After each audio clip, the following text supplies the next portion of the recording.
This is a reading of a post on the Substack Mormons, Mystics, and Muons entitled Mormonism, Psychedelics, Quantum Physics, and the Eleusinian Mysteries, Refining the Origin Story, using consciousness, quantum physics, and esoteric traditions to understand Mormonism's origins. Introduction. Most adherents and detractors of Mormonism present a false dichotomy, that the church is either true or false. It is an enticing claim, clean and simple. Our minds crave binary classification. Right or wrong, true or false, we need to know. Gordon B. Hinckley said, quote, "Each of us has to face the matter. Either the church is true or it is a fraud. There is no middle ground. It is the church and kingdom of God or it is nothing," end quote. Similarly, Bruce R. McConkie claimed, quote, "Either the Book of Mormon is true or it is false. Either it came from God or it was spawned in the infernal realms. It declares plainly that all men must accept it as pure scripture or they will lose their souls. It is not and cannot be simply another treatise on religion. It either came from heaven or from hell, and it is time for all those who seek salvation to find out for themselves whether it is of the Lord or of Lucifer," end quote. This black and white thinking persists for a couple reasons. It absolves those in the church from the need to reconcile loose ends, and those who leave from the need to reconcile previous spiritual experiences. After all, at the end of the day, they tell themselves the church is true or false. It also persists due to the difficulty in creating a coherent but nuanced alternative narrative. This false dichotomy is convenient, but doesn't result in compelling narratives on either side. It's like being handed a purple crayon by two preschoolers who just learned primary colors and being forced to pick whether it is blue or red. Despite your protests and explanations, they insist it is one or the other. The following is an alternative narrative regarding the origins of Mormonism, calling on a variety of concepts that aren't widely understood, including quantum physics, the study of consciousness, esoteric traditions, and psychedelics. There is even a cameo by a declassified CIA document. Not only are some of these topics difficult to understand, but most have had little to no exposure to them. When understood, however, they result in a fundamental reevaluation of how we understand and experience reality. This narrative has a higher barrier to entry than the CES letter due to the foundation required. However, instead of focusing on the holes in Mormonism's origin story, it presents a much more plausible explanation. As you'll see, this isn't just about Mormonism. Not only do these topics result in a paradigm conducive to a more compelling narrative regarding the origins of Mormonism, but it's also more conducive to understanding science, spirituality, and reality. But first, it may require you to question the most fundamental truths you thought you knew. Updating frameworks. It will take some time as I take you down paths you may never have tread, so I'll give you a high-level overview. First, we have to update some narratives.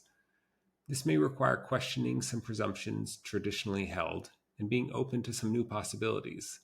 Here are the presumptions I'm asking you to reevaluate. First, God exists as a separate entity from us, opposed by another separate entity known as Satan or some variation thereof. And second, physical matter is the fundamental substance of the universe, and from matter, all phenomena arise, also known as materialism. These concepts make up the spiritual and scientific backbone of Western society. Many incorporate both, relying on the first when seeking for meaning in life and on the second when seeking to understand and manipulate non-spiritual matters. The first belief has instilled morals into society and meaning into personal lives, explaining phenomena that science has not addressed. It has also resulted in numerous wars and persistent discrimination. The second belief has brought staggering scientific advances which were previously not found through blind acceptance of religious dogma.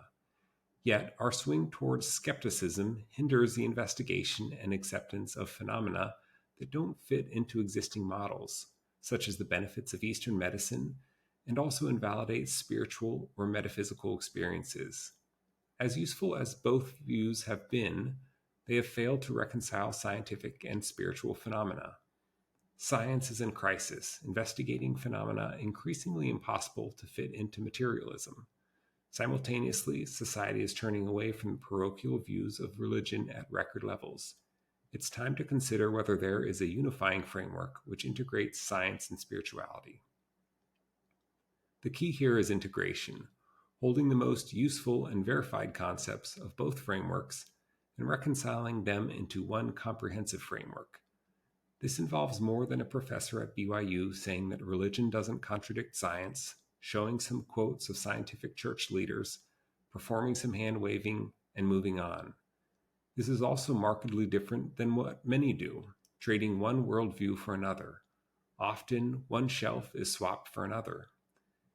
If we go back to our analogy, you'd just be switching from siding with the preschooler on Team Red to the one on Team Blue.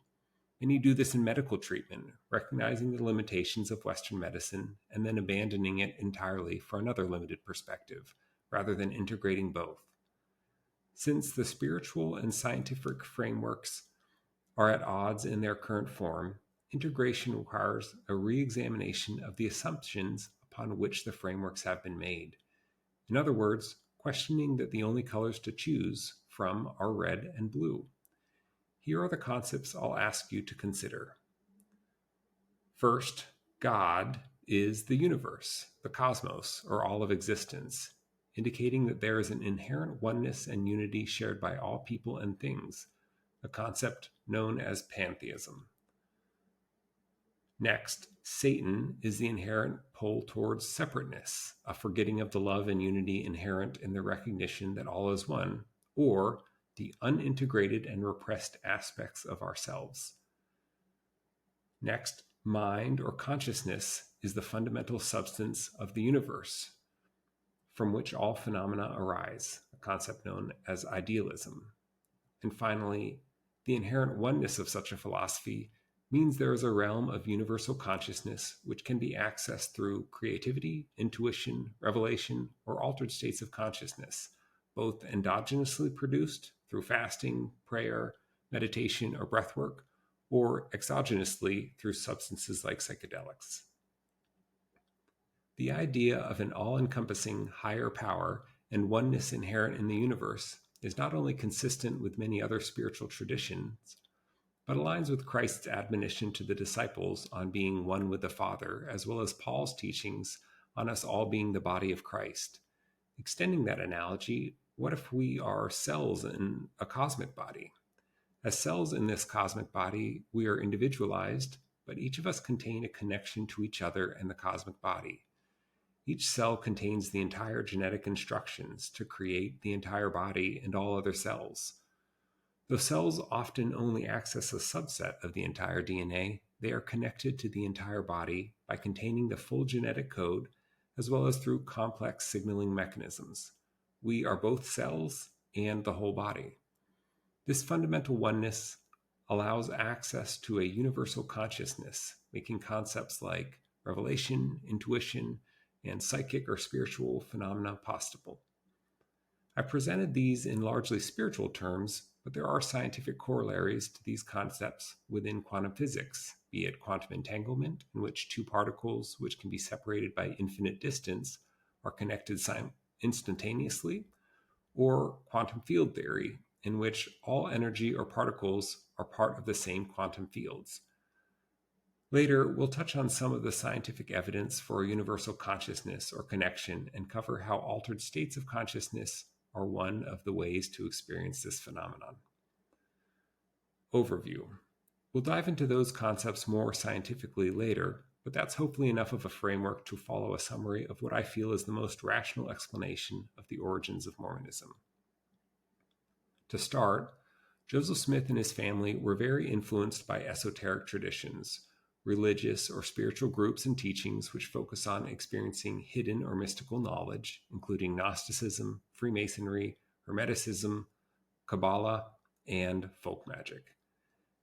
These traditions used altered states of consciousness, known in research as mystical states, as a core part of their learning, often from exogenous substances, though this is not widely known due to the hidden nature of these traditions, suppression from Orthodox churches, and the current cultural view toward psychedelics. These states can reveal fundamental principles of the universe by removing the filters present between our consciousness and a cosmic consciousness. These experiences are classified by psychology research as often having the characteristic of ineffability, meaning they are difficult or impossible to express within the limits of language, and similarly difficult to understand. However, there is a high correlation between these mystical experiences throughout history and across modalities. As such, these traditions contain fundamental truths about the nature of the universe, albeit expressed in slightly different ways and with some cultural or dogmatic baggage. Mormonism is Joseph Smith's amalgamation of esoteric beliefs, expanded and adapted to American culture through his own exploration of altered states and mystical practices. Its teachings and history represent his interpretations of these sources, colored by his own shortcomings as a three-dimensional person. Aside from spiritual pursuits, he was influenced by his own history, including struggles to make a living from his mystical practices, a financially difficult upbringing, multiple instances of fraud, and many self-inflicted difficulties resulting from impulsive and offensive actions such as practicing polygamy, forming a fraudulent bank, suppressing the freedom of press, and taking militant actions. Joseph Smith appears to have engaged in pious fraud, the act of deceiving for what one feels is an honorable or justifiable purpose. The Book of Mormon was a creative product of altered states of consciousness, containing spiritual principles capable of inspiring adherents wrapped in a fictitious story. It appears to have been supported by both props and spiritual experiences induced in the witnesses, actions Joseph Smith likely justified as acceptable means to facilitate transmission of what he felt were profound spiritual truths. Pentecostal outpourings, such as the Kirtland Temple dedication, were mediated by altered states induced by fasting, alcohol, and likely additional substances in the sacramental wine. Many concepts that appear unique to Mormonism, including discovered records written Egyptian, baptism for the dead, restoration of the priesthood, eternal progression, celestial marriage, different degrees of heaven, patriarchal blessings, the plan of salvation, temple rites, and more, have striking parallels both to esoteric traditions and what many loosely refer to as New Age spirituality. It's entirely feasible for Mormonism to contain inspiring practices and doctrines that can induce profound insights and spiritual experiences and lead one to a greater understanding of the universe without a being from heaven or hell, and without Joseph Smith needing to be a divine prophet or an evil fraud. In fact, with such similarities to esoteric traditions and New Age spirituality, traditions based on experiences that reveal fundamental truths about the universe, it makes sense for Mormonism to resonate as more coherent and truthful than other mainstream religions without such roots. In many ways, Mormonism was a restoration of Gnostic principles that had been suppressed since Christ, as evidenced by the Dead Sea Scrolls, which, for example, contain a record of Christ teaching passwords to give to the guardians after death in order to enter the highest level of heaven. However, much of the credit of the meaningful theology and spirituality contained in Mormonism should go to esoteric traditions rather than Joseph Smith. A thorough exploration of Gnosticism, Hermeticism, Freemasonry, Kabbalah, New Age spirituality, Eastern religions, Jungian psychology, and modern science allows one to continue Mormonism's stalled restoration into a much more coherent framework, integrating science and spirituality and allowing a greater understanding of the universe. Unfortunately, the truths and spirituality that Mormonism offers, combined with the false dichotomy offered by those in and out of the church and the lack of a plausible alternative narrative, results in many members struggling to accept certain difficult doctrines or historical events, enacting a situation ironically reminiscent of the Mormon ad, which featured a cockroach on an ice cream sundae with the caption, "It's great except for... That's the high-level overview. I'll go more into the science supporting those frameworks as well as the specific correlations between Mormonism and esoteric and spiritual traditions below. Disclaimer: I'm not an expert on any of the topics discussed in this piece. However, I know enough about them to piece together an alternative narrative which leaves fewer unanswered questions than any I've encountered. The topics covered are somewhat obscure, and I have found few familiar enough with them to integrate them together in relation to the origins of Mormonism. Understanding what really went on with Joseph Smith is like putting a car together. If you're missing a key part, it just won't drive. There are many works that contain valid perspectives that I've drawn from, such as The Psychedelic History of Mormonism, Magic, and Drugs by Cody Nakoni, Early Mormonism and the Magic Worldview by D. Michael Quinn, and The Immortality Key, The Secret History of the Religion with No Name by Brian Murarescu. However, a comprehensive picture of what happened requires more than just an expose of the inconsistencies or a connection with psychedelics or folk magic, despite those all being key elements. So while you won't get an in-depth understanding of any of the concepts just from reading this piece, you will get an overview from which you can do further research. This piece is not intended to convince anyone to change their beliefs. Beliefs are often governed more by what one wants to believe than logic. Instead, my purpose is to present an alternative framework for understanding the origins of Mormonism that is more in line with scientific reasoning. It just happens to not only be compatible with, but point toward spirituality. Many active members have significant reservations about teachings and practices of the church, but are still deeply spiritual. It seems increasingly often that true spirituality is held captive by church doctrines and practices. The only alternative to these mental gymnastics often seems to be an abandonment of spirituality with a renunciation of spiritual experiences, a higher power, and a deeper meaning in life. That's a bridge too far for many, so shelves often get heavier, Sundays become burdensome and less fulfilling, marriages are strained, and mental gymnastics get more taxing. On the other side, those who have chosen to leave are often left with loose ends and an existential crisis. There can be self-judgment for staying so long, bitterness for being deceived by what they now believe was a complete fraud, strained relations with friends and family with whom they no longer share common beliefs, and disillusionment with spirituality or any idea of a deeper meaning to life. I hope to present an alternative contextualization of the Restoration, consistent with well-known scientific and philosophical frameworks, while also compatible with the spirituality and purpose many find in Mormonism. Paradoxically far from describing the current church, Joseph Smith's sentiment in 1843 describes a healthy approach to belief. Quote, I stated that the most prominent difference in sentiment between the Latter-day Saints and sectarians was that the latter were all circumscribed by some peculiar creed, which deprived its members the privilege of believing anything not contained therein, whereas the Latter-day Saints are ready to believe all true principles that exist, as they are made manifest from time to time. End quote. Now, we'll take a deeper dive into the concepts supporting this narrative. Consciousness. First, we'll start with the idea of consciousness. These concepts can feel initially very counterintuitive, so don't worry if at first they don't seem to make sense. Deeper understanding will likely take more than this introduction. If nothing else, know that there are many philosophers, scientists, and physicians that espouse a view similar to what I'll share, and the topic can be explored further for greater understanding. Though it can be teased out intellectually, these concepts are more fully understood through experience, be that through meditation, breathwork, or psychedelics.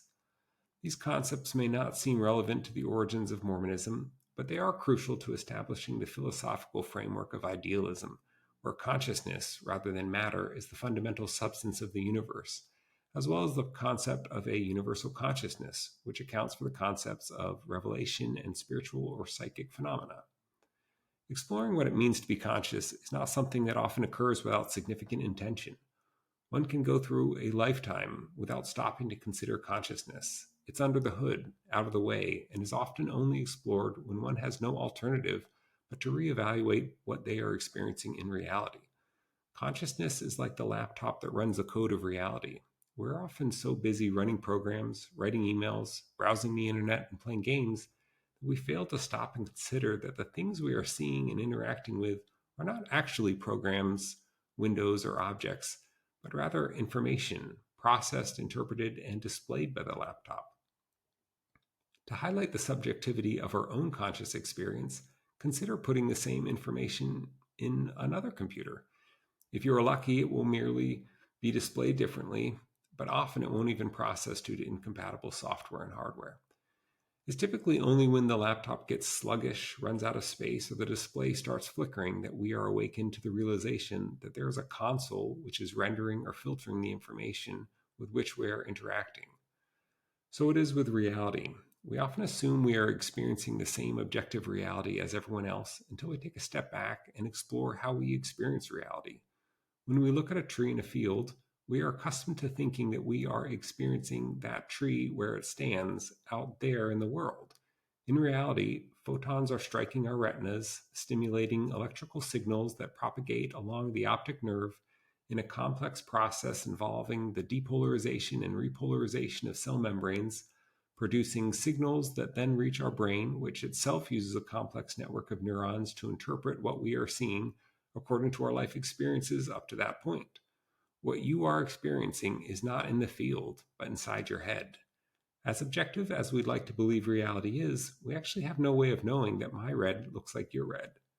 Even that interpretation of the experience of seeing a tree, though closer to the truth than how we typically view reality, presents consciousness as arising from a brain that objectively exists in the physical plane. In actuality, all we can really be sure of is that consciousness exists. I think, therefore I am. Everything we experience arises through consciousness. Therefore, it is from consciousness that the physical brain arises, not the other way around. Sam Harris, a neuroscientist well-versed in meditation, explores these concepts in the meditations in his app, Waking Up.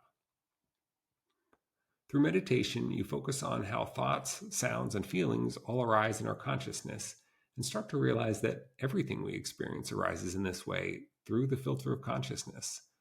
We have a canvas upon which everything we have ever experienced has arisen.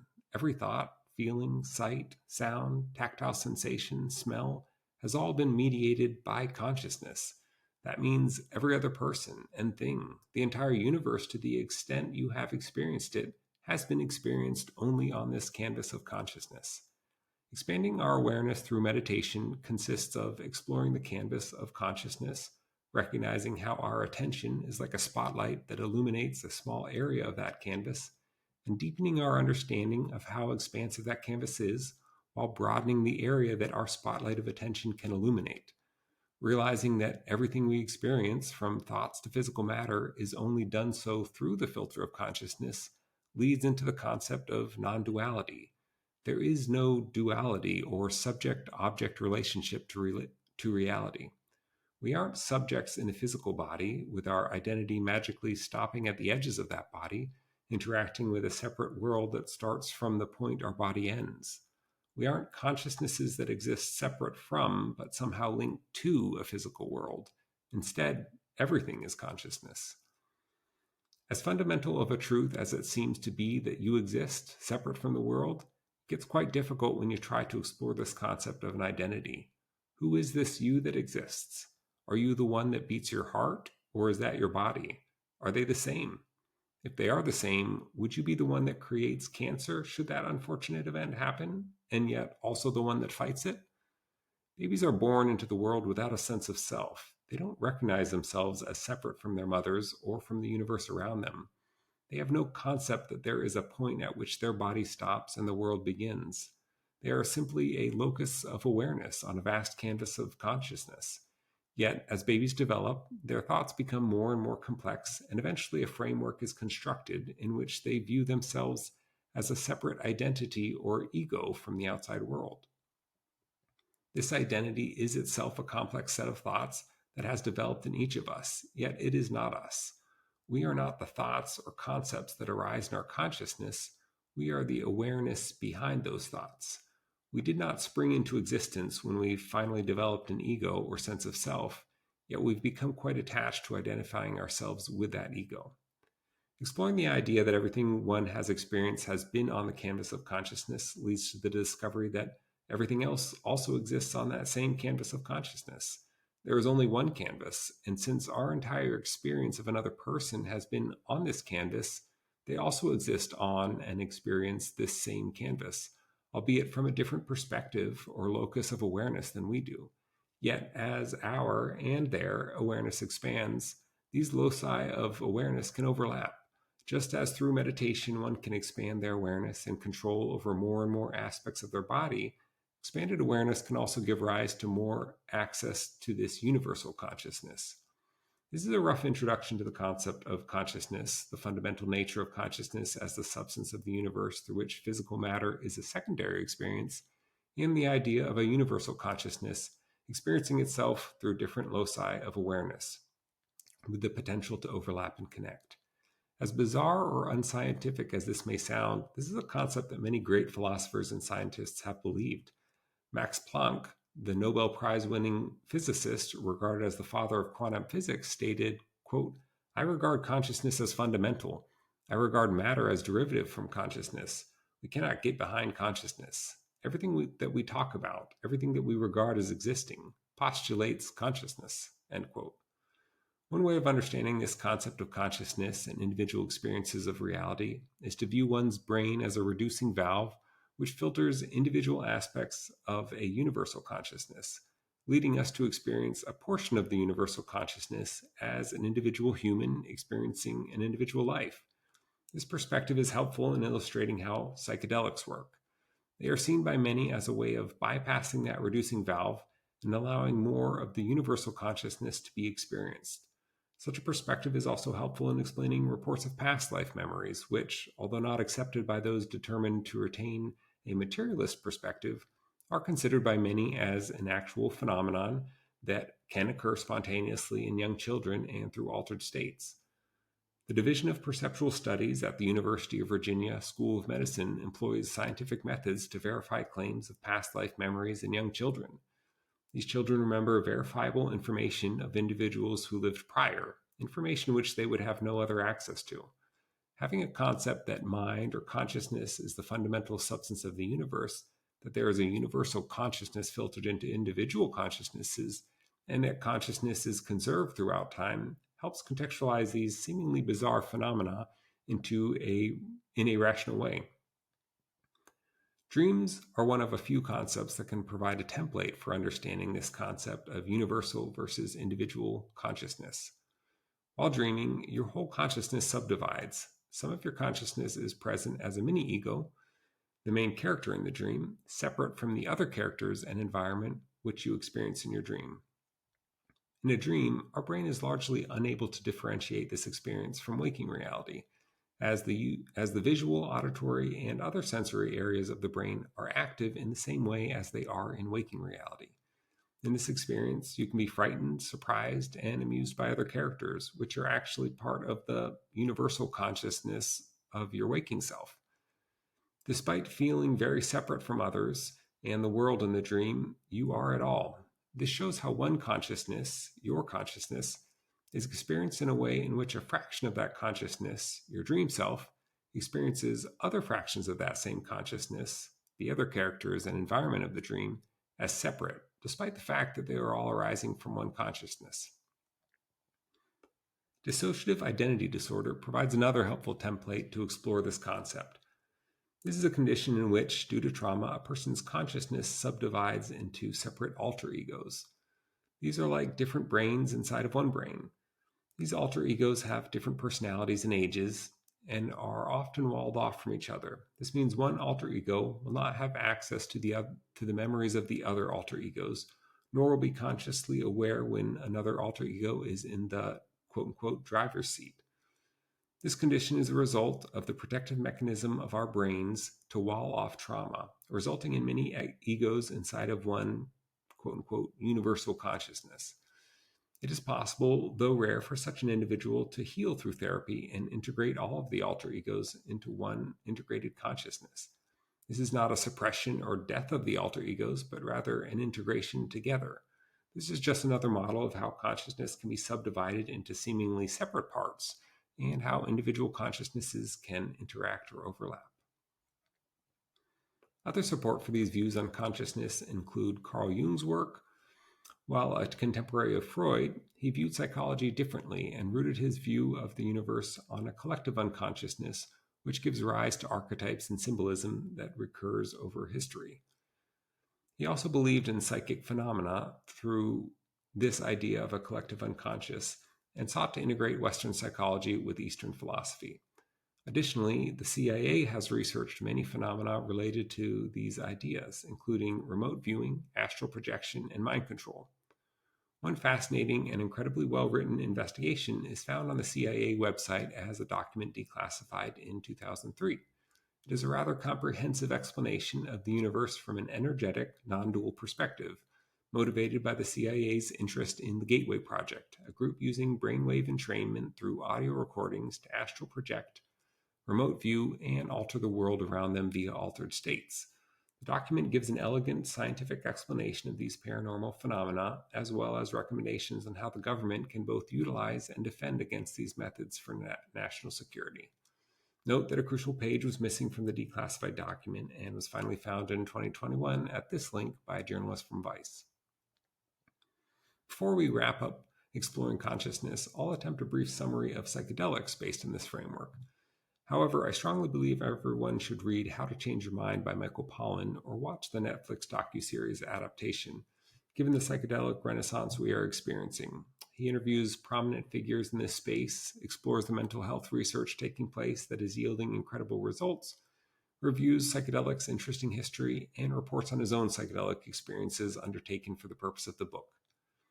Basically, psychedelics are seen by many as a lifting of the filtering mechanism of the brain, allowing one to experience reality or the universal consciousness without the constructs that we've developed since birth. I'm presenting this in the context of idealism because I think it explains psychedelics much more completely.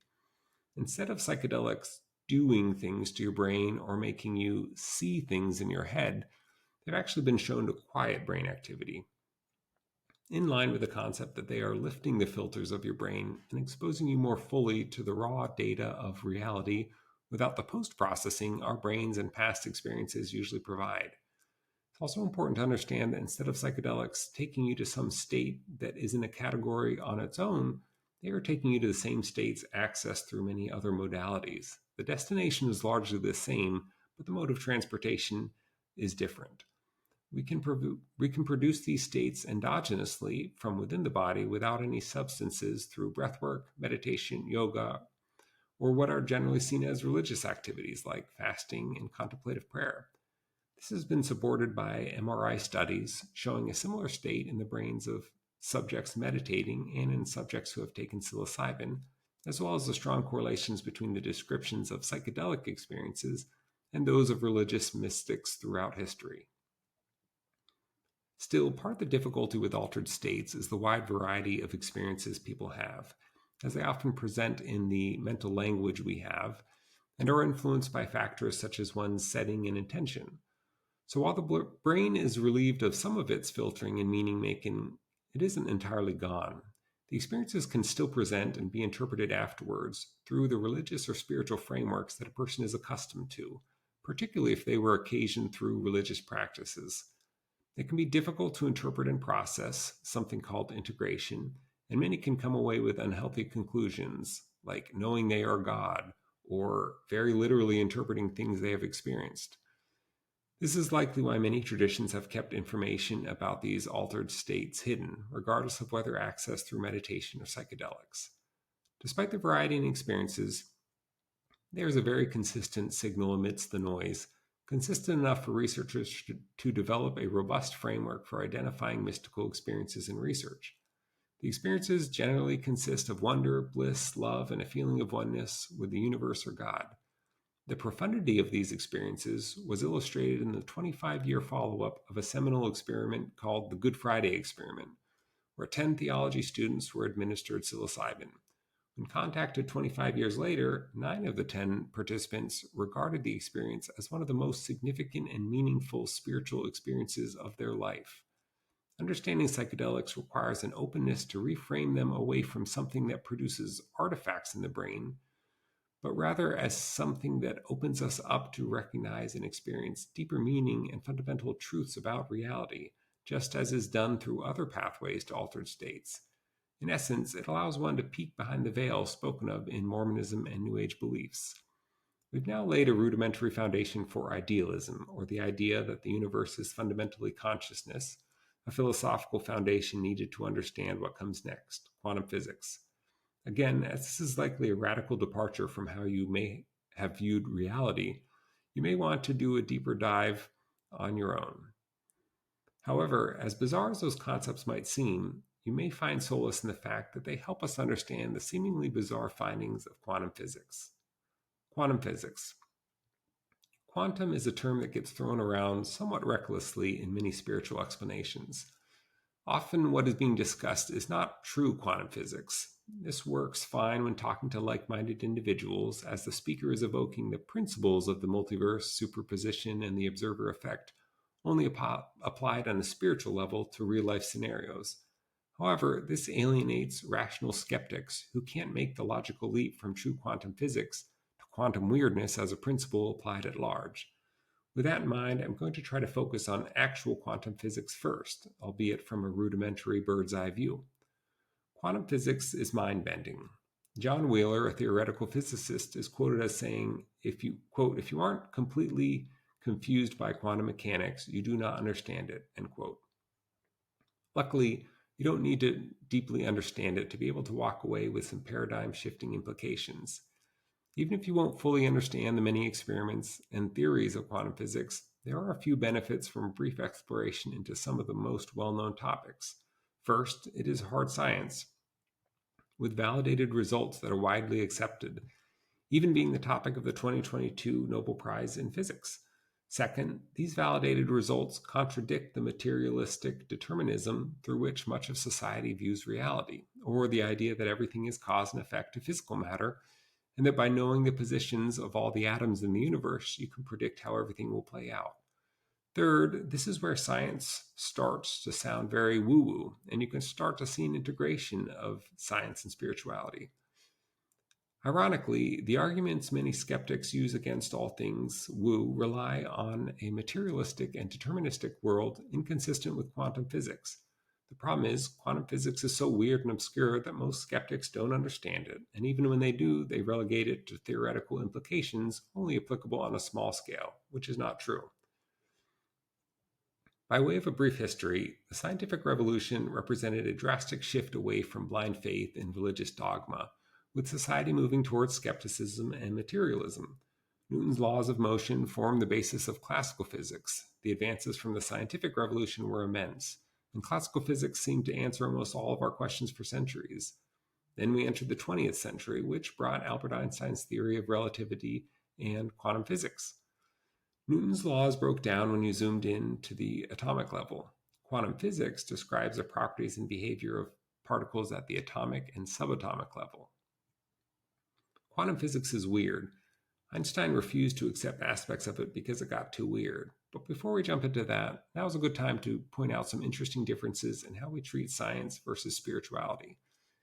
Generally, we view science as a field which develops progressively more accurate and comprehensive models or frameworks for understanding the universe. Because of its more objective nature, we allow science a grace to evolve which is not given to spirituality. When complex concepts are simplified to make them more accessible, like describing the lungs as balloons or calculating the movement of objects without accounting for aerodynamics, it is understood that these are approximations that serve a purpose.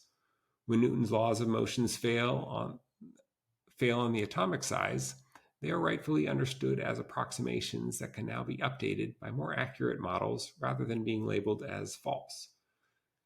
Yet with spirituality, and particularly religion, there is an all-or-nothing approach followed. This is largely the fault of religion itself, which often claims exclusive truth and authority. But even when presented with spiritual models that don't come with those claims, skeptics often hold those models to a standard to which even science is not held. They are often held to a literal interpretation with a focus on whether they can be proven, without consideration of the utility they bring. When considering that spirituality is attempting to describe the ineffable using the constructs of a man-made language with a limited understanding, it is reasonable to measure both science and spirituality with the same yardstick. In other words, how accurately they explain and predict what we experience as reality. So let's cover a few concepts in quantum physics, starting with the double-slit experiment and the observer effect. This is a classic experiment showing the weirdness of quantum physics. In this experiment, you shoot light or particles at a detector screen, a wall that detects light or particles, blocked by a wall with two vertical slits. If you were shining a light toward those two slits, the light would travel as a wave, and each slit would allow through a pattern of waves which would then interfere with the waves from the other slit, resulting in a pattern of bands on the detector screen. In other words, the peaks and valleys of the waves from the two different slits would combine at some point and cancel each other out at other points, creating an interrupted pattern. If you covered up one slit and instead shot atoms at the wall, you would see a single vertical band showing that the atoms pass through as you would expect a particle to do.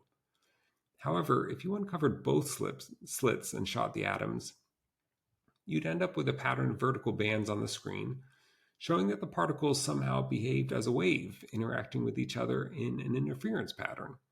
Even odder, if you shoot the antennas one at a time, you get this same pattern of bands.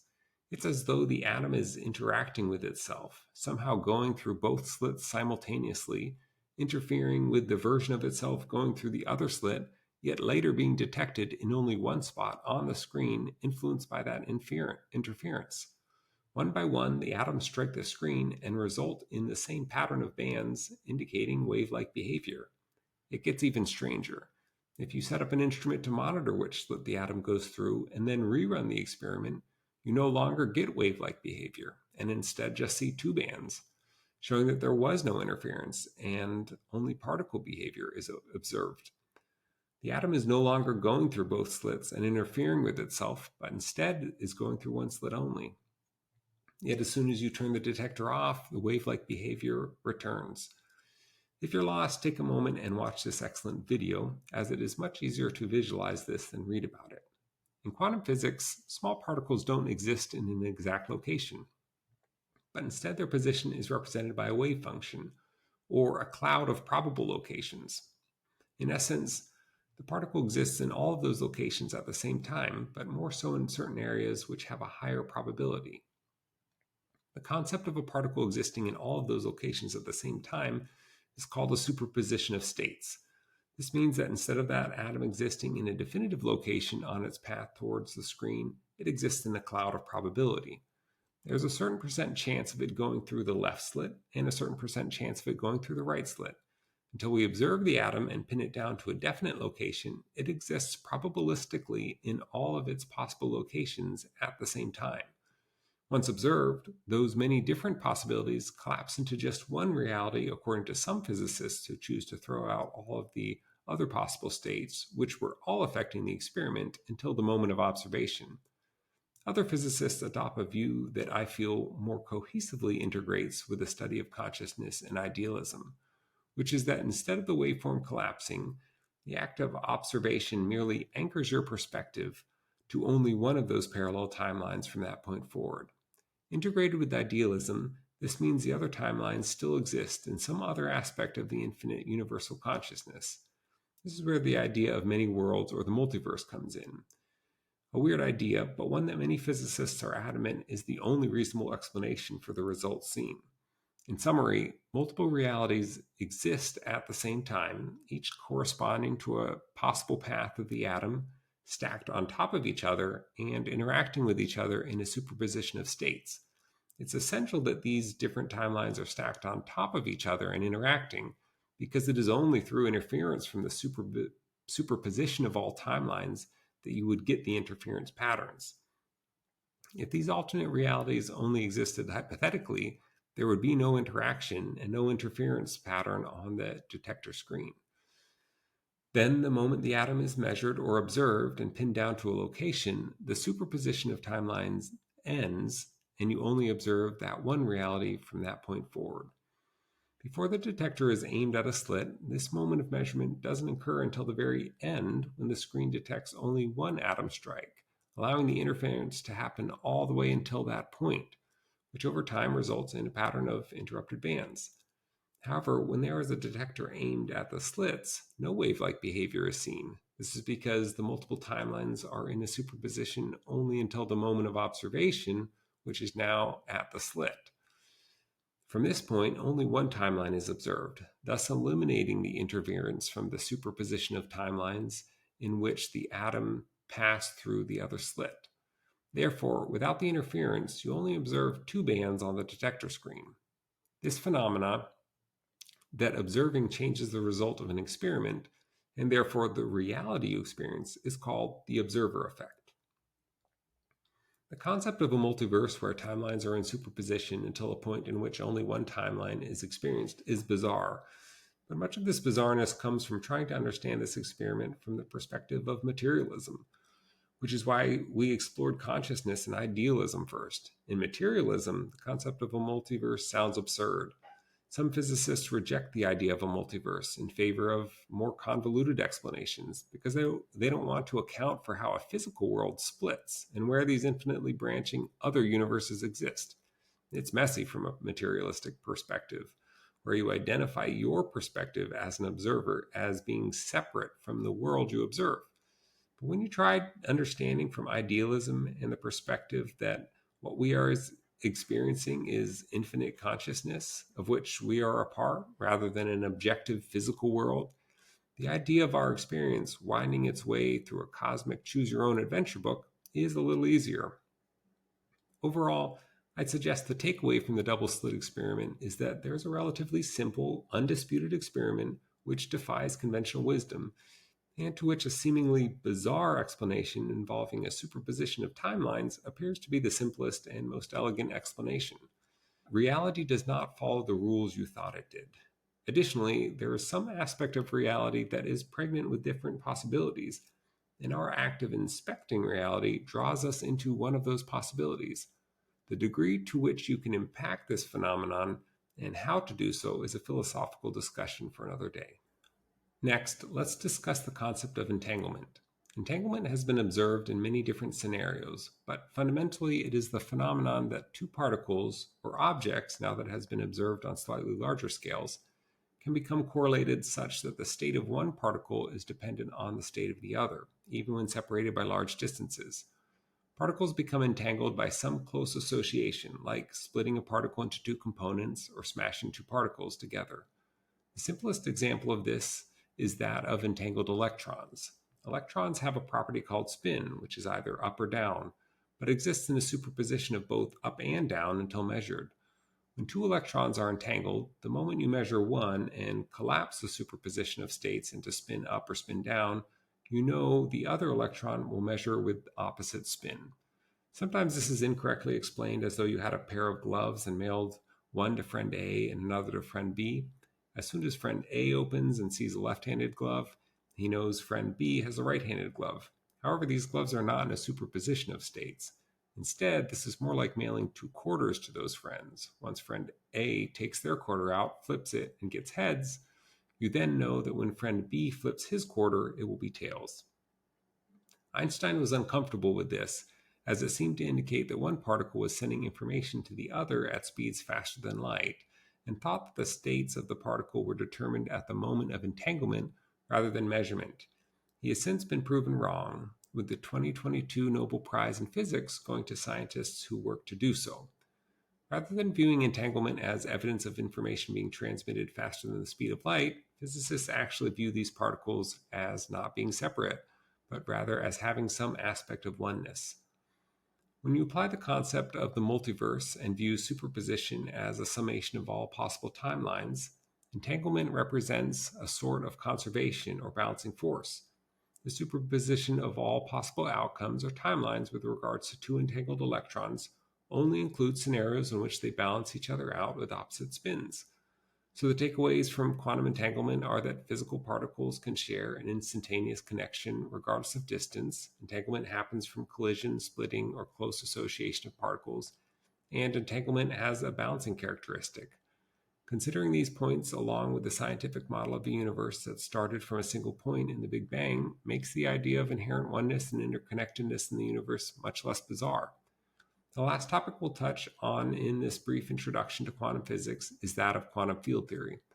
At a very high level, it is a theoretical framework that describes particles not as tiny points of matter, but rather as excitations in quantum fields which permeate the whole universe. So despite us seeing ourselves as separate from the world around us, this model has us existing in the same field of energy as the rest of the cosmos. That may now sound like we're talking about woo-woo spirituality, but that's kind of the point. Quantum physics is where science starts to look woo-woo. While much of quantum physics is difficult to grasp, it is hopefully easy enough to see the implications it has regarding our perception of reality. It should also give us pause in dismissing phenomena or concepts merely on the basis of them seeming irrational, because the very building blocks of reality are themselves irrational when measured against what we've grown up believing. Instead, concepts should be judged based on the merits of scientific support, as well as their validity in building an internally consistent framework by which to understand the universe. Although quantum physics has its roots focusing on particles on a small scale, it is describing the universe we live in and affects us on a macro level. The phenomena observed in quantum physics have great philosophical relevance as we seek to create a comprehensive framework for understanding the universe. New Age spirituality. Now that we've got the heady science out of the way, we'll make our way towards Mormonism by way of New Age spirituality. While New Age is a loose label given to an assortment of beliefs, there's a significant amount of consensus. Even though New Age is not commonly used by those that adopt these beliefs, with the term spirituality more often used, I'll use New Age out of convenience. New Age refers not to the chronological origins of a set of beliefs, but rather to the new age of Aquarius, viewed as a societal shift towards harmony, freedom, humanitarianism, technology, innovation, and spirituality. Beliefs center around the interconnectedness of all things and the innate divinity of the self. It often blends Eastern religions, mystical or esoteric traditions like Hermeticism and Gnosticism, and indigenous spirituality. Common threads among these traditions include the concept of a direct experience of the divine through mystical experiences, often mediated by psychedelics or other pathways to altered states of consciousness.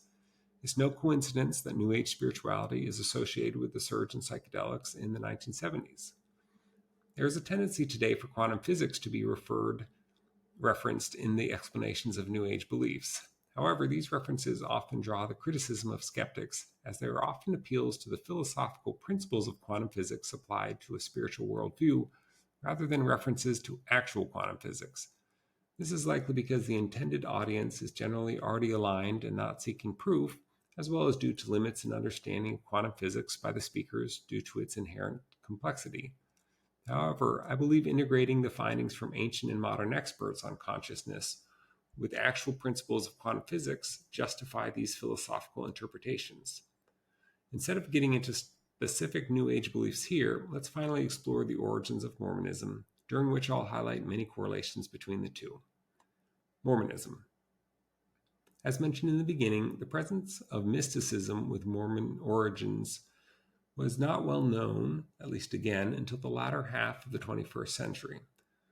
The scrutiny brought about by the Salamander Letter, a forgery by Mark Hoffman, as well as works written by D. Michael Quinn, a historian excommunicated as part of the September 6th, and the internet, have brought this forgotten history to light. Apologists for the church have minimized mystical pursuits by the Smith family as irrelevant cultural baggage that generally preceded the Restoration. However, the psychedelic history of Mormonism, magic, and drugs by Cody Nakoni makes a well-researched case for psychedelics and altered states of consciousness playing a major role in the founding of Mormonism, particularly as related to group mystical experiences like the Kirtland Temple dedication. Additionally, along with early Mormonism and the Magic Worldview by D. Michael Quinn, it documents the extensive connections the Smith family had with esoteric traditions like Freemasonry and Kabbalah, and shows that many concepts and themes that seem unique to Mormonism have been associated with these traditions throughout history. These include records written in Egyptian, connections between Native Americans and Israel, revelatory scribe relationships that end in a request of wife swapping, allegedly from angelic direction, baptism for the dead, Elohim in a council of the gods, and different degrees of heaven, among others. Finally, The Immortality Key, The Secret History of the Religion with No Name by Brian Murarescu, presents evidence of the role that psychedelics had throughout thousands of years as a societal sacrament, showing up for 2,000 years in the Eleusinian Mysteries, being integral to the Dionysian rites, morphing into the Eucharist, and then being suppressed by the Catholic Church and replaced with a placebo during their purge of the women who safeguarded these herbal sacraments by using the label of witchcraft and attributing the experiences to the devil. This was the religion that Joseph Smith was attempting to restore. The greatest evidence of this lies in the similarities between the Eleusinian Mysteries and the Temple Endowment that Joseph Smith created in Nauvoo, as well as his teachings on attaining godhood. The Eleusinian Mysteries were a ceremony that involved oaths of secrecy on penalty of death, the viewing of a play, a psychedelic drink called the kykeon, and an experience that was said to confer immortality like a god. It was attended by the great philosophers like Plato, Aristotle, and Marcus Aurelius, and was mentioned in an LDS periodical. The 1798 U.S. Encyclopedia Britannica noted that these mysteries were presented as a drama, with, quote, one principal actor in this solemn exhibition reciting everything that, according to the ritual, was to be communicated to the novices concerning the origin of the universe, end quote.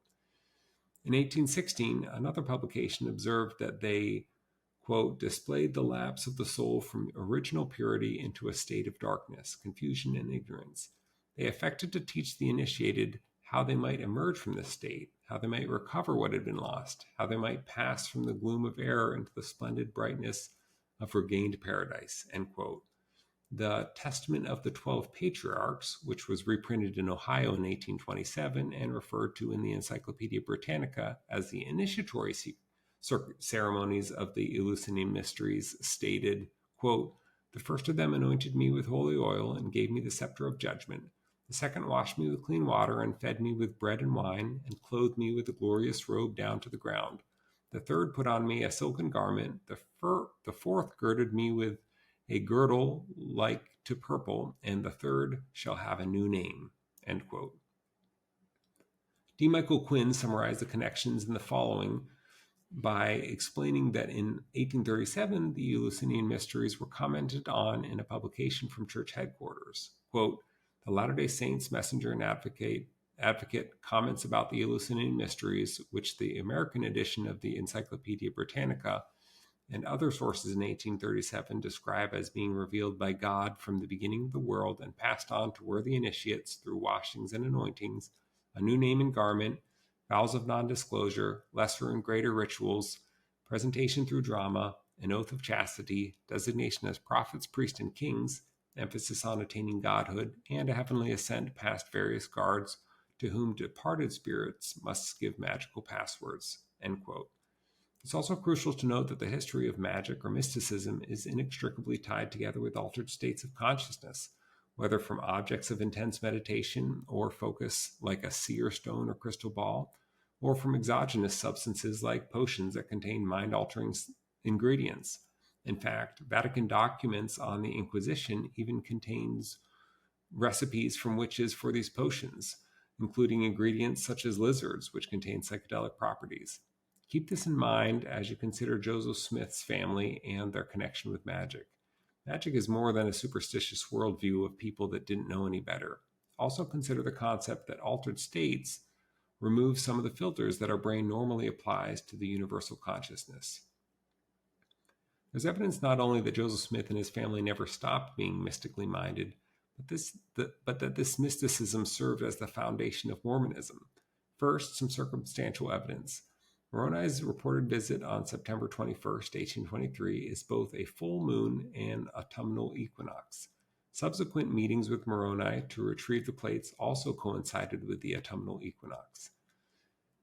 The Hiram Smith family had ceremonial parchments inscribed with astrological symbols, as well as a dagger inscribed with the signs of Mars, Scorpio, and the Hebrew word for God. There's an account of Joseph Smith having a Jupiter talisman in his pocket at his death. Joseph Smith had several seer stones, one of which is carved similar to the peyote cactus, a psychedelic sacrament of Native Americans. It's now common knowledge that the Book of Mormon, the foundational text of Mormonism, was dictated by placing a seer stone in a hat and putting his face into the hat to block out light. Seeking mystical guidance through stones was a mystical practice called scrying. Using the hat to block out light also parallels visual sensory deprivation, sometimes used to induce altered states or to enhance the effects of psychedelics.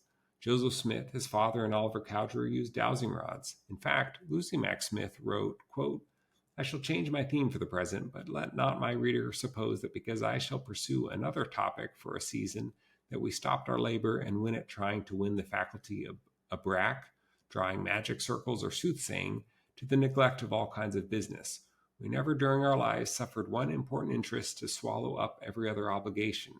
But whilst we worked with our hands, we endeavored to remember the service of and the welfare of our souls." End quote. However, the best evidence for Mormonism as a sort of white label New Age spirituality lies in the parallels with some of the more unique Mormon doctrines. I'll outline the correlations to New Age as well as esoteric traditions from which New Age has evolved in no order below.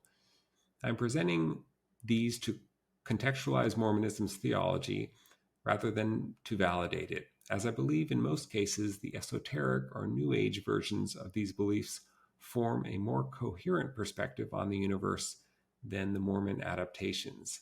That said, I think it is apparent that Mormon theology is much closer to an esoteric perspective than mainstream Christianity, explaining why it resonates with so many members. Bullet point. While initially dismissing the idea of reincarnation, multiple probations, or transmigration of souls, Joseph Smith appears to have accepted this doctrine in Nauvoo when he studied with Jewish convert Alexander Neubauer. Neubauer was familiar with Kabbalah, the esoteric form of Judaism that includes this doctrine, though it is present in other esoteric traditions, Eastern philosophy, and New Age spirituality. It was reported that Apostle Lorenzo Snow said, quote, his sister, the late Eliza R. Snow Smith, was a firm believer in the principle of reincarnation and claimed to have received it from Joseph the Prophet, her husband, end quote. Percendia Huntington Buell, another plural wife of Joseph Smith, affirmed her belief in plural probations.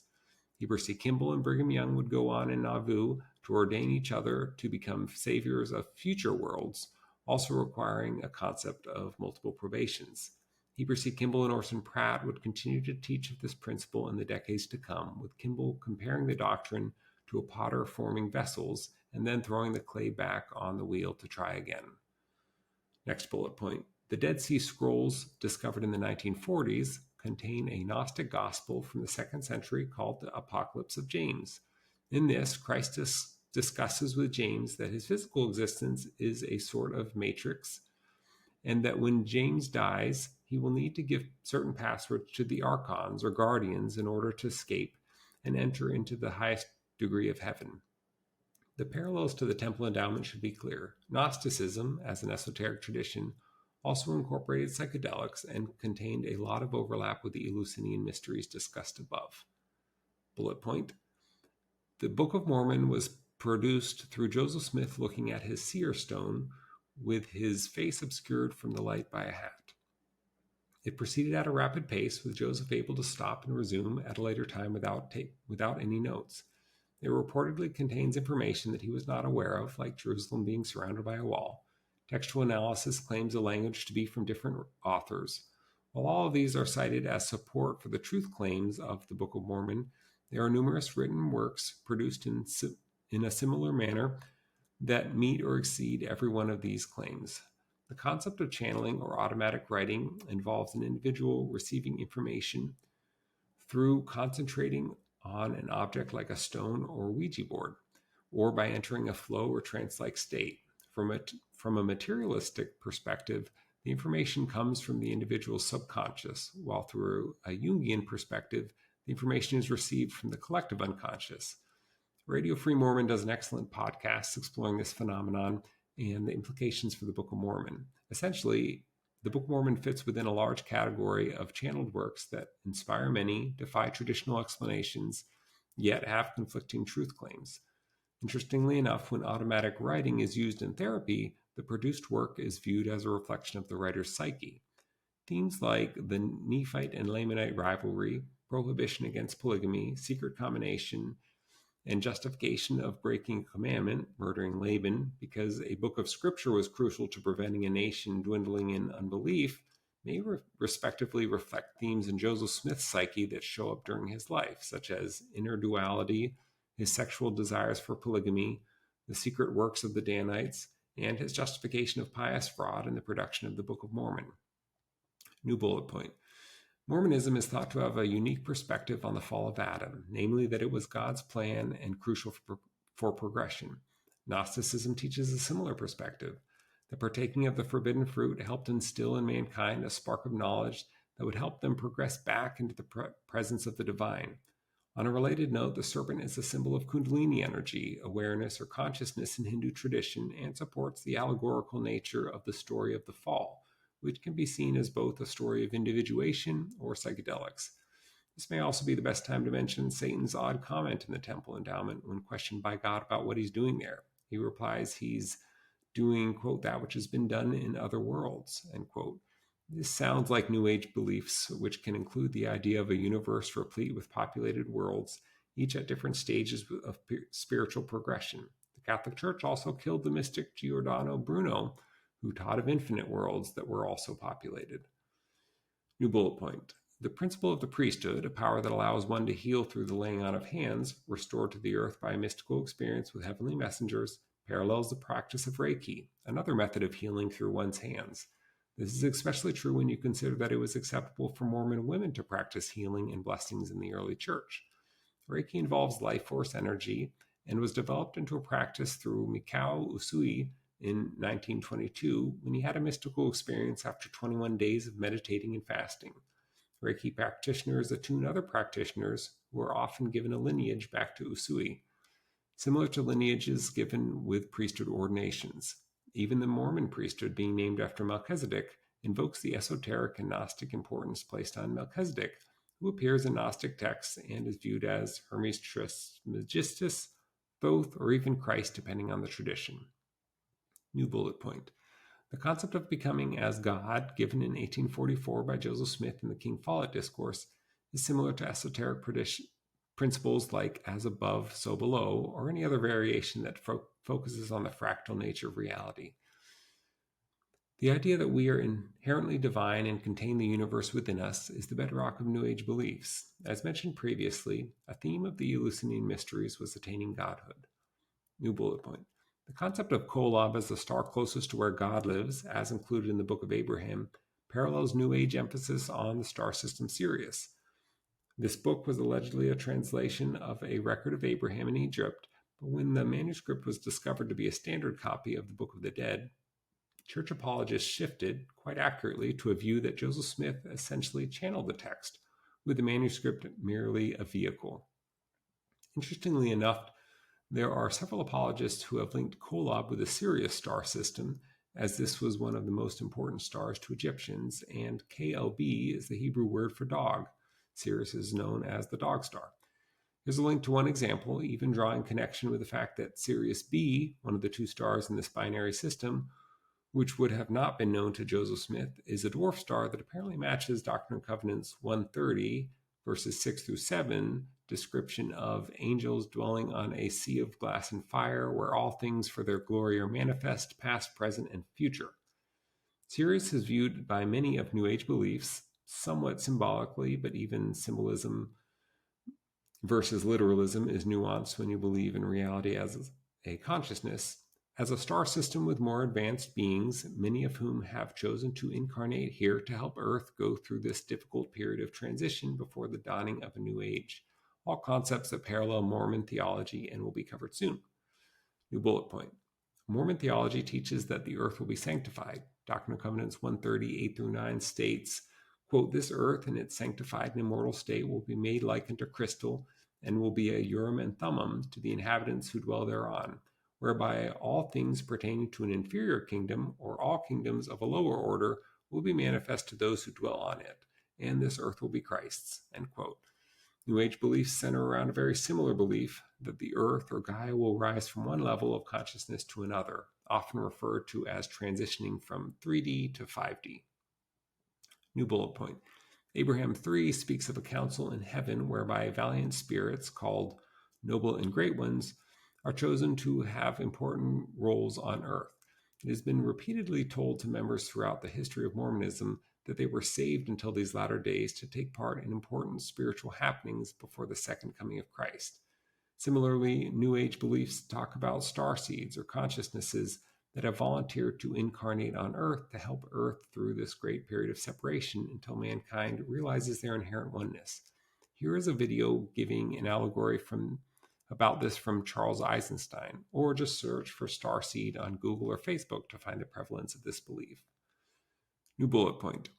Mormonism focuses heavily on the plan of salvation, a concept that souls existed in a pre-earth life, chose to come to earth to gain experience in order to become like God, but have a veil of forgetfulness placed so that they need to use their free will to make choices and grow from this existence. If you extend this concept to include some cultural beliefs of Mormonism, from talks by church leaders as well as Mormon media like Saturday's Warrior, spirits also sometimes choose or are given disabilities or trials for their progression, and may choose parents or soulmates. There's also the notion that faithfulness before being born affects one's life, righteousness in the pre-earth life being mentioned in many patriarchal blessings, and unrighteousness in the pre-earth life being cited by the church as reason for the priesthood ban for Black members. New Age beliefs also speak of the earth as an experiential testing ground for spirits, with a veil of forgetfulness preventing remembrance of pre-earth lives, reincarnation being a concept Joseph Smith was said to have taught secretly, and that spirits may choose trials, parents, and soulmates, even entering into soul contracts with other spirits in order to learn certain lessons. New Age beliefs include the concept of karma, or the idea that consequences of actions prior to this life affect this life. New bullet point. While the church focuses on the uplifting day of Pentecost like manifestations of God during the Kirtland era, there are many stories that aren't shared. Some of these make it quite apparent that these experiences involved altered states of consciousness, likely exogenously induced, which also play a significant role in New Age culture. The Psychedelic History of Mormonism, Magic, and Drugs contains accounts of Samuel Smith incapacitated and vomiting behind the pulpit in the Kirtland Temple, church leaders disturbed by odd behavior by some attending, members lying on the ground in a drunken stupor, and accounts of non-members who crashed meetings commenting on the strength of the sacramental wine, which the Doctrine and Covenants required to be of their own make. There is also the account of Sidney Rigdon being pale as a ghost after a vision with Joseph Smith, a condition that sounds like the side effects of an exogenously induced altered state. Despite many accounts of his predilection toward drinking, Joseph Smith wrote, quote, "I spoke at great length on the use of liquors and showed that it was unnecessary and that roots and herbs can be found to effect all necessary purposes," end quote. Giving support for these spiritual experiences to be experienced in altered states, Martin Harris would later describe his experience as one of the three witnesses of the Book of Mormon by saying, quote, "While praying, I passed into a state of entrancement, and in that state I saw the angel and the plates," end quote. John Whitmer, another of the three witnesses, described Kirtland experiences in a way that strongly sounds like exogenously induced altered states by stating, quote, "The disciples had increased in number about 300, but the enemy of all righteousness had got hold of some of those who professed to be his followers, because they had not sufficient knowledge to detect him in all his devices. He took a notion to bind the minds of some of the weaker ones, and made them think that an angel of God appeared to them, and showed them writings on the outside cover of the Bible, and on parchment which flew through the air, and on the backs of their hands, and many such foolish and vain things. Others lost their strength and slid on the floor, and such like maneuvers, which proved greatly to the injury of the cause," end quote. New bullet point. As documented in the Psychedelic History of Mormonism, Magic, and Drugs, Joseph recorded several visionary experiences with the School of the Prophets. These were experiences where the participants each seemed to be having their own vision, often lasting over 10 hours, starting after being anointed with oil. Oils were often used throughout religious history as a carrier of substances that would induce altered states. The Old Testament is full of accounts of anointings with oil, as well as the use of smoke, such as when the priest went into the Holy of Holies filled with smoke to commune with God, supporting this connection. However, due to the secret or sacred nature of these practices, evidence is limited and the exact recipes are not known. Despite the somewhat circumstantial evidence, there is enough evidence for this to be strongly considered as a mediator for many of the visionary experiences in Nauvoo. New bullet point. Mormonism's emphasis on sealing corresponds with the idea of oneness central to New Age spirituality. When the concept was first revealed in Nauvoo, individuals were being haphazardly sealed to one another, even outside of family structures. These seem to emphasize the unified nature of mankind at a level deeper than biological close family members. Even eternal marriage has parallels with some esoteric traditions emphasizing the divine sexual union of man and woman.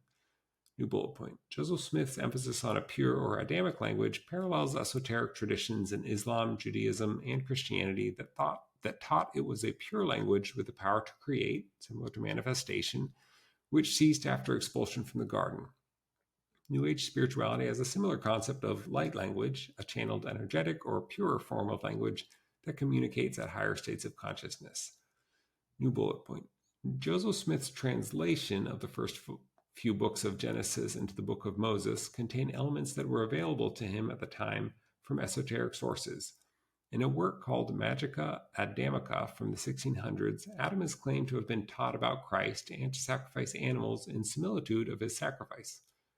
In 1821, a translation of a pseudepigraphic book of Enoch recorded the patriarch seeing the stars in heaven, as well as weeping when seeing the flood and accompanying destruction.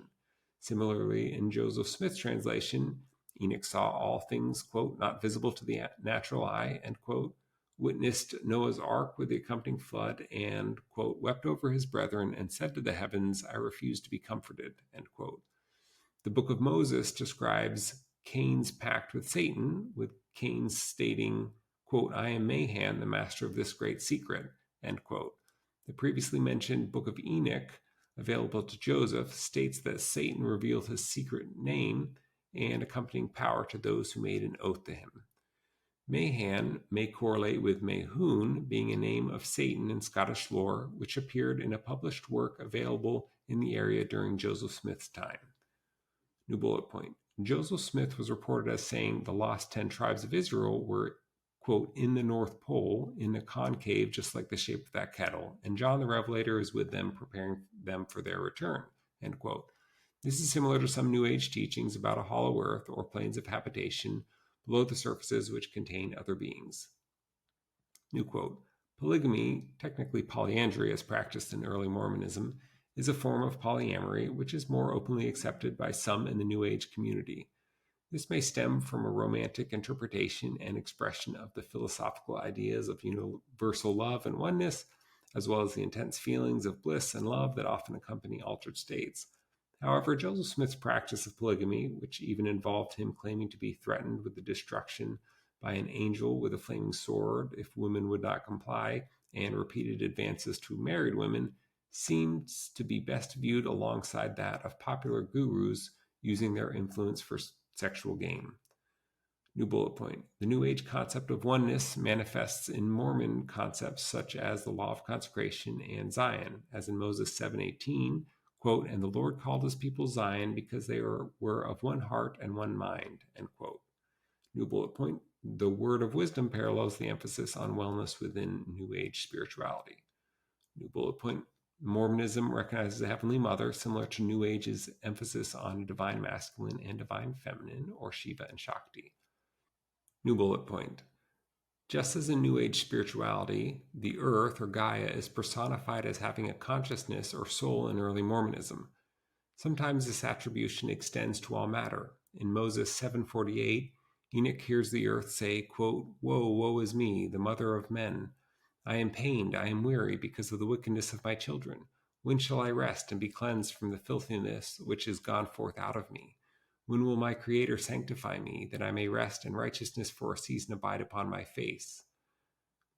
End quote. Doctrine and Covenants 88:25-26 speaks of the earth dying and being quickened, leading Orson Pratt to say, quote, what, is the earth alive too? If it were not, how could the words of our text be fulfilled, where it speaks of the earth's dying? How can that die which has no life? End quote. Brigham Young taught, quote, the earth is a living creature and breathes as much as you and I do, end quote. Later, he extends this to outright panpsychism by saying, quote, there is life in all matter throughout the vast extent of all the eternities. It is in the rock, the sand, the dust, in water, air, the gases, and in short, in every description of matter, whether it be solid, liquid, or gaseous. Particle operating with particle, end quote. New bullet point. The Mormon emphasis on family history, temple work, and the spirit of Elijah parallels New Age emphasis on ancestral healing, be it through meditation, therapy, stopping generational trauma, or more mystical rituals. New bullet point. Joseph Smith quickly rose to the level of Master Mason in Freemasonry 2 years before his death and adapted its rites into the temple endowment 2 months later.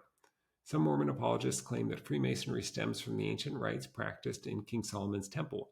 Freemasonry as an esoteric tradition is associated with metaphysical concepts, psychedelics, universal consciousness, and many more hermetic principles as outlined in this link. New bullet point.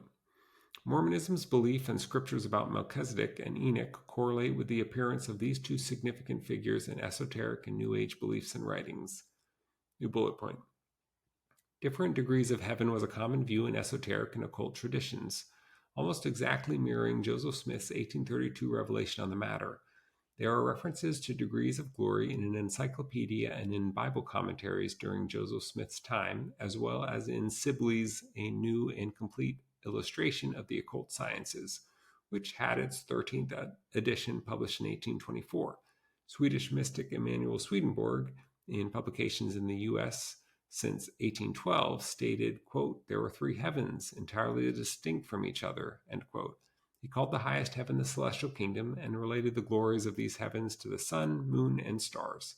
Joseph Smith was aware of Swedenborg's teachings, as evidenced in 1839, when he told a convert from Swedenborgianism, quote, "Emanuel Swedenborg had a view of the world to come, but for daily food he perished," end quote. New bullet point. Whether Joseph Smith's accounts of the first vision were based on a singular experience or not is debatable, but his account of a journey into the depth of darkness and almost succumbing to it before breaking through to an experience that defies description and is accompanied by intense peace and joy is characteristic of mystical experiences occasioned by psychedelics. The ineffable nature of these experiences could account for the revisions of the experience as he recontextualized it with his evolving theology, or the revisions could fall more in line with pious fraud and be attempts to coalesce a timeline, cosmology, and authority. Regardless, an evolution is clearly seen in his view of the Godhead and heaven, which transitioned from more traditional concepts in the Book of Mormon to more esoteric beliefs involving differing degrees of glory and eternal progression in the years to come. In many ways, Joseph Smith appears to be piecing things together on the fly. For example, he creates a theology requiring rites such as baptism, then has a mystical experience in which he sees Alpha in the celestial kingdom, so eventually reconciles this through the introduction of baptisms for the dead. New bullet point. Patriarchal blessings often speak of the characteristics of an individual's spirit, including faithfulness before birth, and include potential future blessings contingent upon faithfulness, as well as warnings and advice. This almost exactly mirrors the New Age concept of reading one's Akashic records. The Akashic records describe a spiritual realm, essentially the book of life, upon which the past and future are recorded.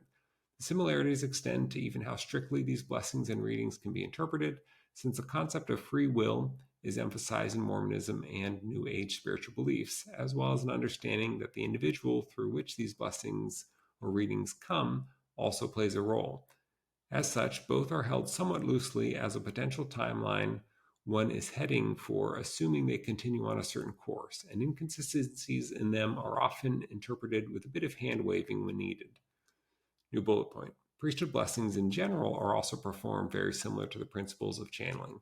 The priesthood holder prepares himself, sometimes through fasting or praying, and seeks to be a conduit through which God speaks. He attempts to speak as guided by the Spirit rather than from his own intellect, to avoid promising things that are just from his own wishes. Similarly, channeling is when one prepares themselves by entering a meditative, flow, or trance-like state, and then receives information through their intuition rather than their logical brain. When there are errors, it is often attributed to the level to which the channel was able to transmit clearly, just like with priesthood blessings that don't come true. Interestingly enough, Doctrine and Covenants 9, which is revelation reportedly from the Lord channeled by Joseph Smith, describes how Oliver Cowdery failed in his attempt to translate the Book of Mormon. In this section, it describes a process of translation very similar to channeling, involving staying in tune with one's inward state and discussing a burning of the bosom or stupor of thought. New bullet point. The concept of feeling a burning of the bosom as a spiritual confirmation is similar to the concept of feeling Kundalini energy, heart-brain coherence, levels of vibration, or any other way of describing the feeling of energy that you might find in New Age beliefs. New bullet point. The Mormon concept of receiving the second comforter by receiving a personal appearance of Christ matches what could be experienced through a mystical experience occasioned by altered states, induced by fasting, contemplative prayer, or psychedelics. Mormons having one calling an election made sure, thus ensuring exaltation regardless of actions, unless the individual denies the Holy Ghost, sounds similar to those within New Age spirituality who seek to justify all actions, claiming there is no right or wrong. New bullet point. Mormonism emphasizes eternal laws by which God is bound, namely justice and mercy, and teaches that there is a conflict between the two which is reconciled through the atonement. Similarly, New Age philosophy, more precisely Hermeticism, refers to laws of the universe. There are similar paradoxes that stem from these laws, namely that we have free will despite time being an illusion, with the past, present, and future all existing in the great eternal now, or that we experience the illusion of separateness, though we are all one. New bullet point. The Book of Mormon was allegedly translated from Reformed Egyptian. Esoteric traditions had profound interest in Egypt. Athanasius Kircher, 1620 to 1680, wrote books tying Hermeticism back to Egypt, referencing psychoactive substances and allegedly translating hieroglyphs, later debunked with the Rosetta Stone. Mormon interest in Egypt continued late into the 1800s, with Orson Pratt using his own method of correlating the Great Pyramid's height in inches to April 6, 1830, when the church was organized, and predicting something of great importance then happening in 1891. New bullet point. Mormonism involves ordinances for the dead performed in temples, a temple endowment, and claims authority through the Melchizedek priesthood. In the 1700s, Peter Whitmer, father of Book of Mormon witnesses David and John Whitmer, lived in Ephrata, Pennsylvania, at the same time as the Zionitic Brethren. This was a group of men practicing Rosicrucianism, an esoteric form of Christianity, who built a temple-like building they called Zion. In it, they participated in an initiatory rite lasting 40 days that involved fasting, ceremonies advancing through different floors of Zion, and partaking of what seemed to be a psychedelic drink in order to achieve a spiritual transformation. They also practiced baptism for the dead. In 1740, the leader of the commune, quote, solemnly consecrated brothers to the priesthood by the laying on of hands, after which they were admitted to that ancient order of Melchizedek, end quote. New bullet point. Joseph Smith started what is referred to as the Joseph Smith translation of the Bible. However, it is not actually a translation, but rather a spiritual editing of the Bible. This is similar to some works like the Aquarian Gospel of Jesus Christ, which the author reported as a product of transcribing for the Akashic records. In other words, channeling from a non-physical plane of existence containing all information. New bullet point. Doctrine and Covenants 93, 29, and 26 states that, quote, intelligence, or the light of truth, was not created or made, neither indeed can be, end quote, and that the, quote, glory of God is intelligence, end quote. This is consistent with idealism and the primacy of consciousness, as well as the concept of reincarnation, that intelligence or consciousness is eternal. New bullet point. Mormon theology teaches that in order to be in the presence of God, one's body needs to be transfigured. The church describes transfiguration as, quote, the condition of persons who are temporarily changed in appearance and nature, that is, lifted to a higher spiritual level, so that they can endure the presence and glory of heavenly beings, end quote. This sounds like a description of an elevated state of consciousness. New bullet point. Joseph Smith held a monist philosophy that spirit is of the same substance as matter, just a more refined form. This is similar to the monist New Age belief that everything is energy. New bullet point. Brigham Young taught that Adam and Eve's story in the Garden of Eden was an allegory, and that in actuality, mankind are, quote, mankind are here because they are the offspring of parents who were brought here from another planet, and power was given to propagate their species, end quote. His teaching that Adam and Eve were transplanted from another planet is similar to beliefs within New Age that the Earth is a testing ground where consciousnesses from different planets were placed to continue spiritual progression. The concept of consciousness coming from different planets is a significant theme in a series of channeled works from the 1980s called The Law of One, which involved an individual entering a trance-like state and channeling a collective consciousness that calls itself Ra. New bullet point. Teachings in the Doctrine and Covenants speak in terms of increasing brightness exactly as New Age terminology speaks of vibration, which can also be applicable to brightness in that light has a frequency.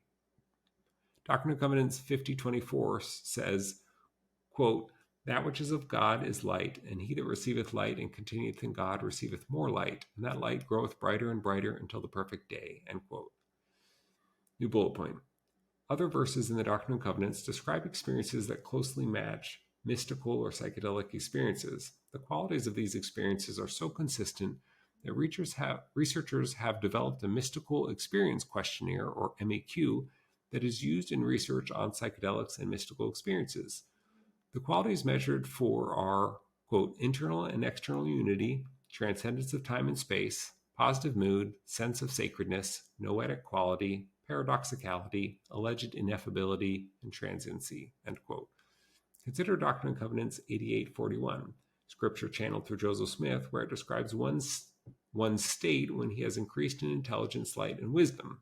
Quote, "He comprehendeth all things, and all things are before him, and all things are round about him, and he is above all things, and in all things, and is through all things, and is round about all things, and all things are by him, and of him, even God, forever and ever." End quote. Conclusion. This is not an exhaustive list of connections between Mormonism and esoteric or New Age beliefs, nor do I claim that all connections are valid.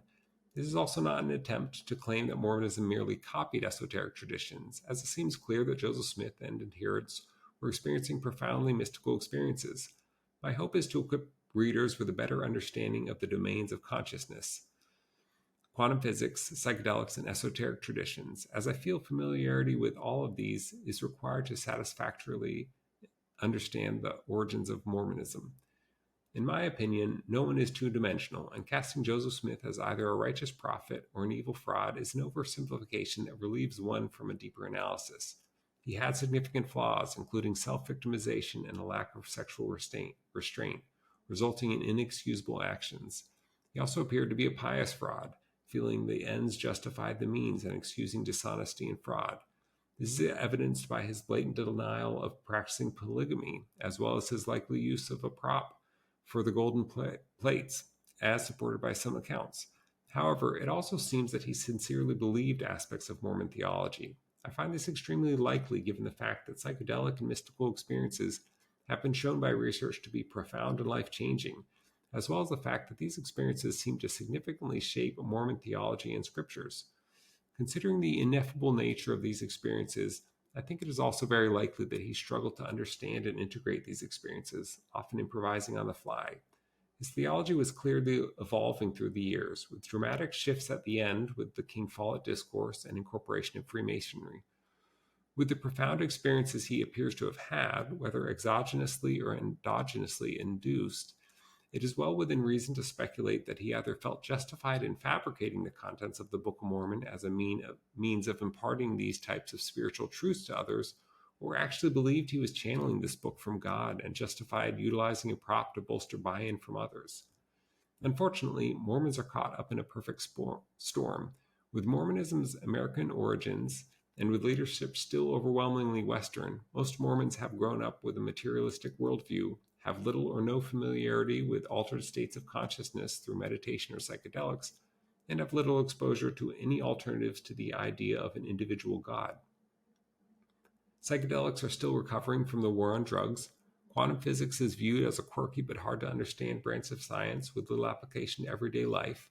There is still little known in mainstream culture about esoteric traditions, yet because of Joseph Smith's interest in and incorporation of esoteric beliefs, along with his own experiences in altered states, Mormons subscribe to and even revere many beliefs that have strong correlation with esoteric traditions they're unaware of.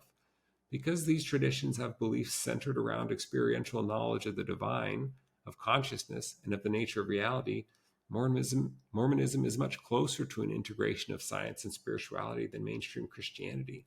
However, despite belonging to a religion so fundamentally built upon altered states of consciousness, Mormons are some of the least aware of these phenomena, given the prohibition against any substances that would induce such states, even alcohol. A final stumbling block to properly contextualizing the origins of Mormonism is the fact that the church today is so far removed from the church Joseph Smith founded. Joseph Smith's Mormonism involved a constantly evolving theology, with some of the biggest changes happening in the year preceding his death. Some accounts also portray a church membership very in tune with mysticism, with members planting crops based on astrology or finding their own seer stones. In fact, the use of seer stones extended throughout the 19th century, with many women being sought after for their ability to locate missing livestock, people, and bodies through the means. Unsurprisingly, this was viewed as outside of the bounds of priesthood and therefore curtailed. The Word of Wisdom was also not a commandment for much of the Church's history. Brigham Young continued on somewhat of the same path of an evolving theology, with his now renounced ideas concerning race and the priesthood, blood atonement, Adam-God theory, and ideas about the sun being inhabited, but clearly did not have the same ability to integrate esoteric knowledge that Joseph did. In the early 1900s, the church started to become very corporate.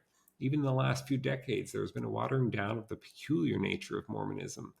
While the church still contains vestiges from Joseph Smith's Mormonism in some of its doctrines, it is operating in a radically different manner, one where the many great and important things he envisioned were yet to be revealed, now consist of new church logos and changes on the appropriateness of the term Mormon. Yet by adapting many principles from esoteric traditions, many of which contain truths and correlate with studies of consciousness, psychedelics, and quantum physics, Mormonism has ended up being good enough to resonate with adherents, despite increasingly uncomfortable truth claims and public stances. Most adherents are unaware of any other narrative than the false dichotomy they've always heard, let alone one that integrates both science and spirituality. Therefore, many resign themselves to doubting their doubts, putting more and more items on the proverbial shelf rather than face the only other alternative they see, abandoning spirituality and all the truths they found along the way. If that shelf does end up breaking, it often makes for a tumultuous freefall into agnosticism or atheism. In summary, this narrative of the origin of Mormonism is as follows. Joseph Smith and his family were heavily influenced by esoteric traditions, including what has been characterized as folk magic. Esoteric traditions like Freemasonry, Gnosticism, Hermeticism, Kabbalah, and what many today call New Age spirituality have a high degree of overlap, particularly as it pertains to truths that seek to explain the nature of reality. These traditions are associated with altered states of consciousness from a variety of modalities, including exogenous substances like psychedelics, but also fasting, meditation, and prayer.